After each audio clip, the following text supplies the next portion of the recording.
Welcome to the series of final term preparation. ये final term की preparation series की video है। Complete series इस चैनल के ऊपर अपलोड की जा रही है और आज की वीडियो के अंदर आपको MGT 610 की फाइनल टर्म की प्रिपरेशन के लिए सॉल्व पास पेपर करवाए जा रहे हैं, जिसके अंदर आपको इंपॉर्टेंट सॉल्व MCQs के साथ इंपॉर्टेंट सॉल्व क्वेश्चंस भी करवाए जा रहे हैं। तो शुरू करते हैं आज के इस ट्यूटोरियल को। आपके सामने इंपॉर्टेंट क्वेश्चन हैं जिनके आंसर्स आपको MCQs के बाद करवाए जाएंगे। तो शुरू करते हैं MCQs से। तो पहला ये कि which theory was propose by David Ricardo in 1817। कौन सी थ्योरी जो है वो दी थी डेविड रिकार्डो ने 1817 में? वो दी थी कंपैरेटिव एडवांटेज की। और उसके बाद ये कि जो क्लब ऑफ रोम है, एक फोरम है थिंक टैंक का, उसके अंदर जो है तमाम ऑप्शन शामिल है एक को छोड़कर। सो इसका जवाब है all of the above is the answer. और उसके बाद ये कि how much in over the past 150 years. अगर हम देखते हैं पिछले 150 ईयर्स को, डिफॉरेस्ट्रेशन जो है उसने कंट्रीब्यूट किया है atmosphere built up of CO2। सो वो कितना किया है? 1/3 कंट्रीब्यूट किया है। उसके बाद ये कि कमांड इकोनॉमी के अंदर तमाम डिसीजन कौन लेता है? गवर्नमेंट लेती है कमांड इकोनॉमी के अंदर। और उसके बाद ये कि रिलेशनशिप जो होता है एक बिजनेस फर्म के दरमियान और कंज्यूमर के दरमियान एसेंशियली तौर पर वो कॉन्ट्रेक्चुअल बेस होता है। उसके बाद ये कि कौन समराइज़ करता है प्रोसीजर जो है कॉस्ट और बेनिफिट एनालिसिस के लिए?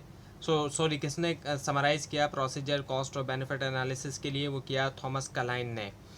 उसके बाद ये कि कौन जो है सपोर्टर है इनमें से कैटेगोरिकल इम्पेरेटिव का? वो है कैंट। और उसके बाद ये कि इन विच सिस्टम, कौन सा सिस्टम के अंदर स्लेवरी जो है यानी कि ग़ुलामी जो है पूरी तौर पे उसको लीगल कंसीडर किया जाएगा? वो है प्योर फ्री मार्केट सिस्टम, यानी कि प्योर कैपिटलिज्म भी जिसको हम कह सकते हैं।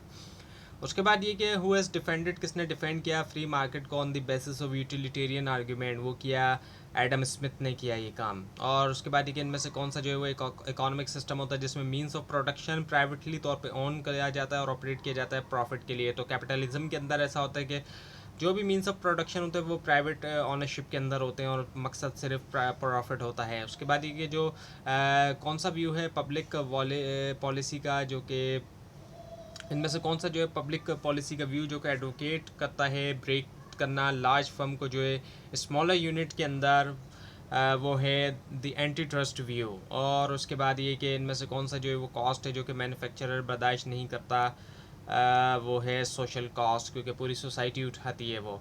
उसके बाद ये कि किसने समराइज़ किया? अच्छा, ये दोबारा आ गया थॉमस कलाइन वाला। रिपीट इसलिए होते हैं क्योंकि ये बार बार रिपीट होने वाले MCQs हैं।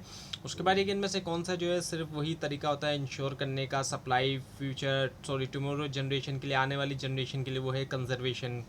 और उसके बाद ये कि which of the following book, उनमें से कौन सी बुक जो है वो लिखी थी जॉन कैनेथ गिलब्रेथ ने? वो थी दी एफ्लुएंट सोसाइटी। और उसके बाद ये कि किसने आर्ग्यू किया कि एडवर्टाइजिंग जो मैनिपुलेटिव है, ये क्रिएशन है डिज़ायर की कंज्यूमर के अंदर, और जो सोल पर्पस है वो एब्जॉर्ब करना इंडस्ट्रियल आउटपुट, वो है के गिलब्रेथ।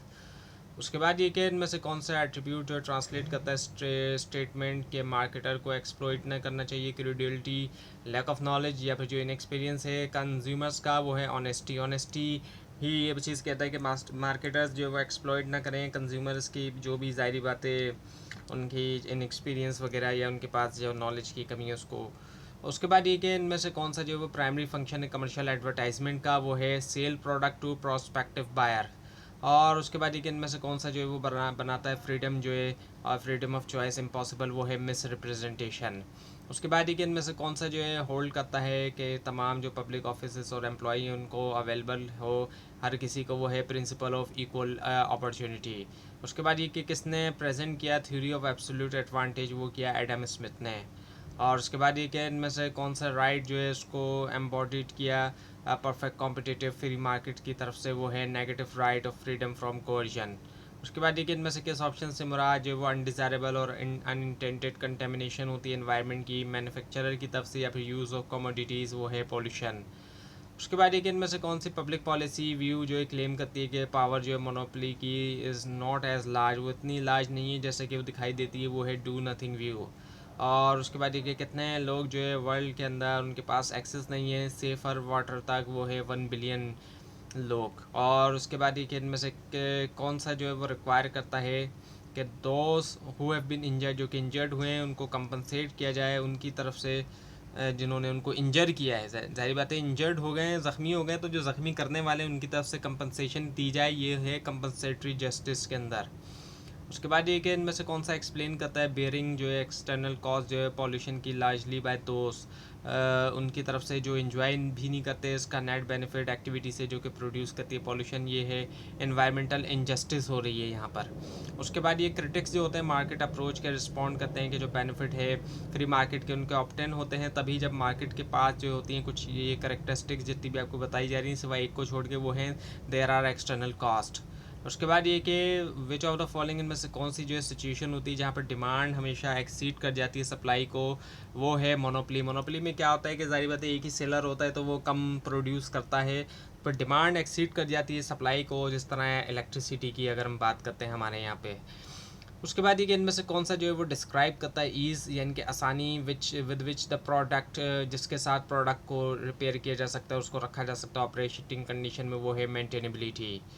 अब आपके सामने क्वेश्चन एंड आंसर है, इंपॉर्टेंट क्वेश्चन एंड आंसर। तो पहले ये कि right briefly about air pollution, air pollution के बारे में लिखें। एयर पोल्यूशन की हम बात करते हैं तो जाहिर बात है ये कोई नई चीज़ तो नहीं है, ये तब से है हमारे साथ जब से इंडस्ट्रियल रेवोल्यूशन हुआ है।